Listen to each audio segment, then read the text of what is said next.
최근 워라밸을 외치는 사람들이 늘고 있죠. 이 워라밸은 워크앤라이프 밸런스의 줄임말로 일과 생활의 균형 또는 휴식이 있는 삶이라는 뜻인데요. 네, 오늘 생각연구소에서는 최근 워라밸이 주목받는 이유와 나만의 진정한 휴식법을 찾는 방법에 대해서 알아볼까 합니다. 연세대학교 심리학과 이동기 교수와 함께합니다. 어서 오세요. 네, 어서 안녕하십니까. 오세요. 네. 사실 저희 둘이 생각하기는요. 교수님 워낙 일이 많고 또 바쁘시잖아요. 두 분이 더 바쁘시죠? 네. 워커홀릭 아닐까 싶어요. 교수님은 워크앤라이프 밸런스 잘 지키고 계신가요? 일하는 게 생활이고 생활이 곧 일이죠. 늘 제 바람이 있는데요. 네. 제가 해야 될 일 목록에서 한번 싹 다 지웠으면 좋겠어요. 일이 너무 많아서. 한 몇 개를 지우면 다시 네. 몇 개 생기니까요. 네. 정말 교수님 이 자리에 나와주신 것도 어떻게 네. 보면 일의 하나일 텐데 그렇죠. 네, 사실 우리 주변을 살펴봐도요 정말 야근의 나라라고 볼 수 있을 정도로 우리나라 사람들 일 참 많이 합니다. 이 관련한 통계가 있나요? 네, 통계가 나왔는데요. 2016년도에 그 OECD 국가 고용 동향 조사를 했는데요. 네. 한국의 1년 평균 근로 시간이 놀랍게도 2,069시간이라고 하네요. 1년에요. 예, 이게 세계 제2위입니다. 세계 1위일 줄 알았는데 1위 2위네요. 뭐 그렇다고 어쨌든 예. 꼭 1위를 할 필요는 없는데 어떻든 네. 간에. 네. 그런데 이게 이제 OECD 평균 그 근로 시간 보면 연간 1,763시간인데요. 그것보다 예. 훨씬 높죠. 그리고 가장 적은 근로 시간을 보이는 독일에 비교했을 때는요. 네. 독일보다 무려 706시간이나 더 많은 거예요. 706시간이면 거의 생각해 보면 한 달을 더 일한다고 생각하시면 됩니다. 한 달 더 일하는 개념이에요? 네네네. 독일 사람보다 한 달을 더 일한다 이렇게 네. 생각하시면 좋을 것 같고요. 또 국내 한 설문조사를 보면서 저희가 이제 직장인들한테 물어봤어요. 저녁이 없는 삶 이거의 주된 요인이 뭐냐 이렇게 네. 물어봤더니 야근, 그다음에 업무 과중, 그리고 또 장거리 출퇴근, 그리고 퇴근 후에까지 업무를 해야 되는 것이라고 대답을 했습니다. 예.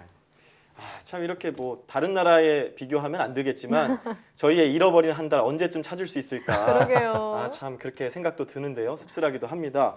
근데 사실 우리가 요즘 들어서 워라밸 하잖아요. 네. 이렇게 갑자기 워라밸에 관심이 생긴 이유가 있을 것 같은데요. 왜 그런 걸까요? 실제로 기업에서도 여러 가지 연구나 실험을 하잖아요. 해보니까 이게 워라밸이 되면 실제로 기업에 대한 충성심도 훨씬 나아지고요. 네. 실제 업무 만족도도 좋아지고 그러면 기업의 순수 이익 같은 것도 더 증대된다는 그런 결과들이 보고되고 있어요. 생산성이 예. 더 높아진다는 그렇죠. 결과네요. 예, 오히려 그러니까 그 근무만 계속 시키는 게 아니라 네. 이 일과 생활의 균형을 잡아주는 것이 기업 전체도 이득이라는 거죠. 오. 최근에 기업들은 그래서 워라밸 지원책을 많이 하는데요.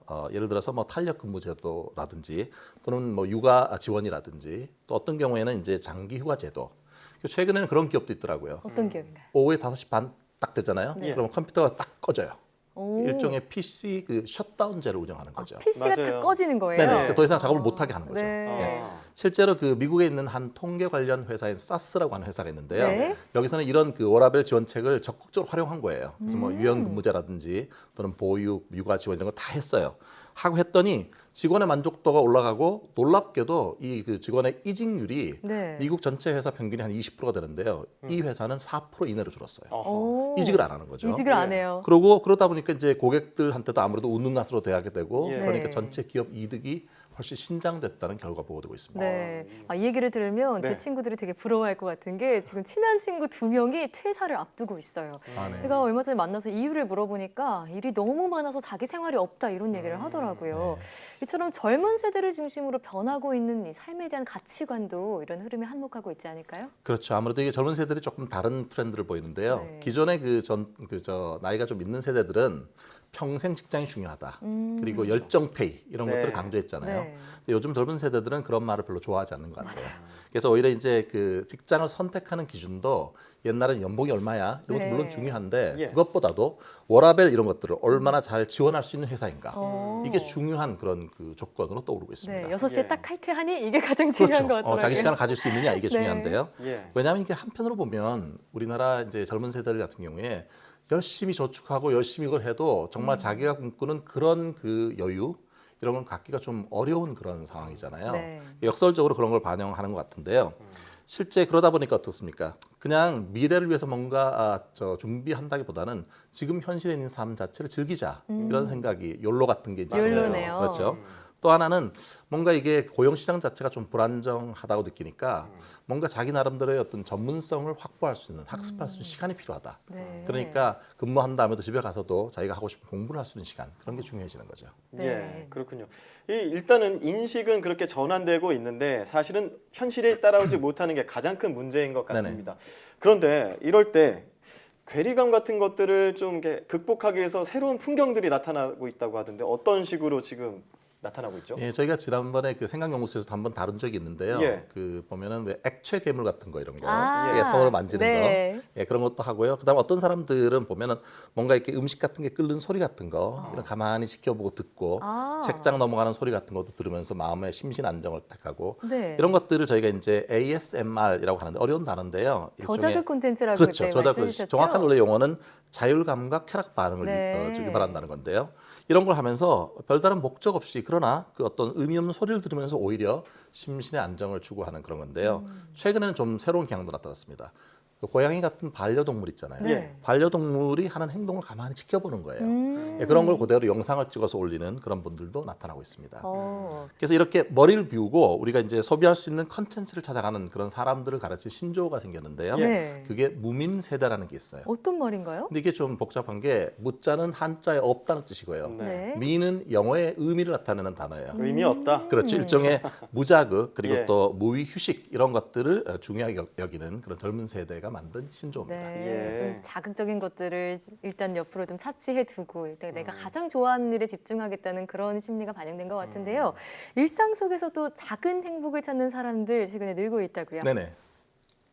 사실 이게 이제 지친 일상 이런 게 있고 그러다 보니까 이 버거운 시간을 뭔가 나만의 그래도 여유를 좀 가져보자 이런 생각을 반등하는 그런 네. 생각을 가질 수가 있는데요. 예. 최근에 신조어가 나타난 것 중에 하나가 소확행이라는 말이 있습니다. 네. 예, 예. 실제 소소하지만 확실한 행복의 줄임말인데요.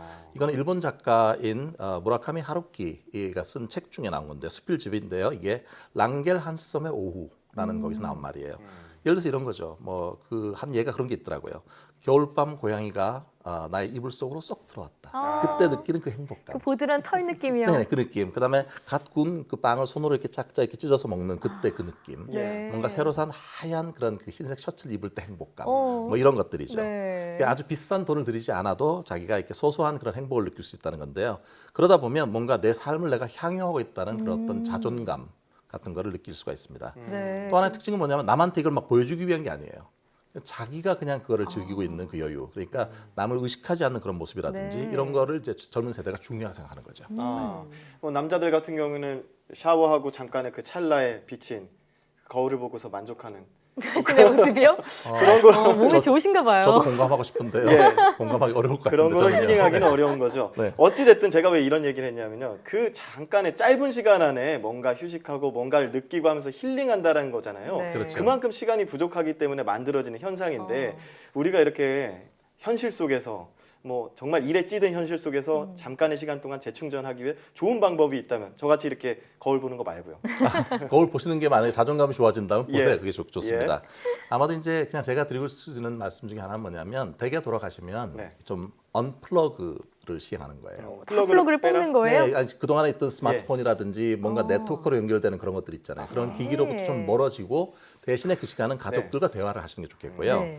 또 하나는 이제 자기를 중심에 두고 우선순위를 정하는 것도 중요합니다. 왜냐하면 할 일이 너무 많고 모든 걸 다 완벽하게 할 수는 없잖아요. 그러니까 중요한 일을 자기 나름대로 행복을 추구할 수 있도록 중요한 것들을 하고 나머지 시간은 또 활용해야 되겠죠. 네. 또 하나는 자기가 잘하는 일은 집중을 하고 모든 걸 다 잘하려고 하지 말고 나머지 자기가 좀 어려운 일들은 다른 사람한테 도움을 요청하세요. 예. 일종의 위임하거나 또는 아웃소싱 같은 거를 생각하면 좋겠고요. 네. 마지막으로 사실 신체가 건강해야 정신도 건강하죠. 그러니까 규칙적인 운동하시고 늘 말씀드린다면은 충분한 잠을 자고 이런 네. 것들이 중요하겠습니다. 예. 맞습니다. 사실 당장 나에게 워라벨은 꿈 같은 얘기잖아요. 말씀해주신 그런 나에게 소소한 행복을 가져다주는 일들 무엇이 있었는지 하루에 한 번씩 생각해보는 습관 가져보시면 어떨까 싶습니다. 자, 지금까지 연세대학교 심리학과 이동기 교수와 함께했습니다. 오늘 말씀 고맙습니다. 네, 감사합니다. 네.